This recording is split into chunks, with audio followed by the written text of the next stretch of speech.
For the remarks, the good lady from the 13th District, Representative Warnick. Thank you, Mr. Speaker. And I tried to jump up right after my seatmate from the 13th spoke earlier this evening. He and I are very different, but can you?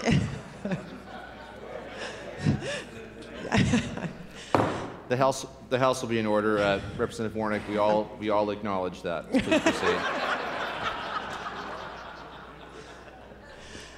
I said that to make a point. We are all very different here. We have all been invited by our districts to represent the people in our districts. I am like the good representative from the 37th. I was excited to be able to come and meet with people that were different than I was, different than the people that I had gotten to know in my district. I'm proud to represent the people in the People's House.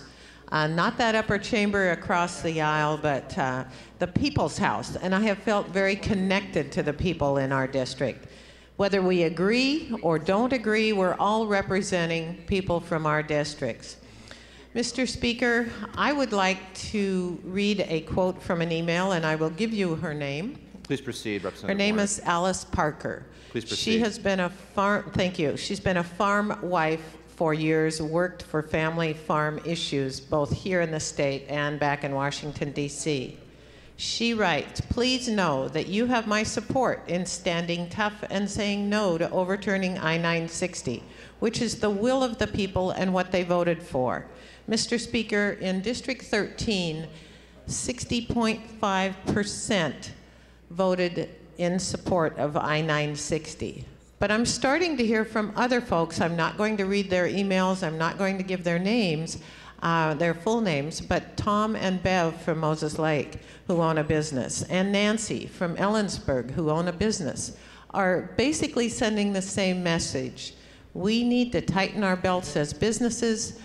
We would like you as state governmental officials to learn how to tighten our belts and work together to do that. The good lady, I believe it was from the 25th, when I first was invited to come to this good house, told me that we agree 90% of the time, and I have found that to be true. When we disagree, it is major. But I would like to request that we put this bill down for the evening and give us some chance to think about something. Mr. Speaker, I'd like to read from an article of a newspaper that is published in my district. Please proceed. This is from the North Kittitas County Tribune, and it's dated January 14th, 2010. Talks about a little community named Roslyn in my district. The title of the headline is, "Roslyn Goes Outside the Box to Balance the 2010 Budget." City Administrator George Martinez said he'd never seen anything like it in 20 years. Martinez made that remark last week when commenting on how Roslyn's mayor and city council went outside the box to balance the budget. The mayor and all 6 council members gave up their salaries. The article goes on to talk about the employees in the city. This is a very small city, who without protest gave up a week's salary and the increase in wages that were the annual cost of living increases.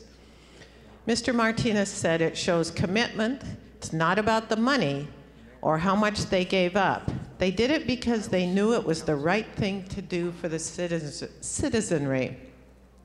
I urge all of us to put this bill down for now. Give us a chance to go back, look outside the boxes that we've built around ourselves, work together, respect each other, like the good lady from the 27th and the good gentleman from the 27th. Both of their comments touched me tonight, and the people that they represent.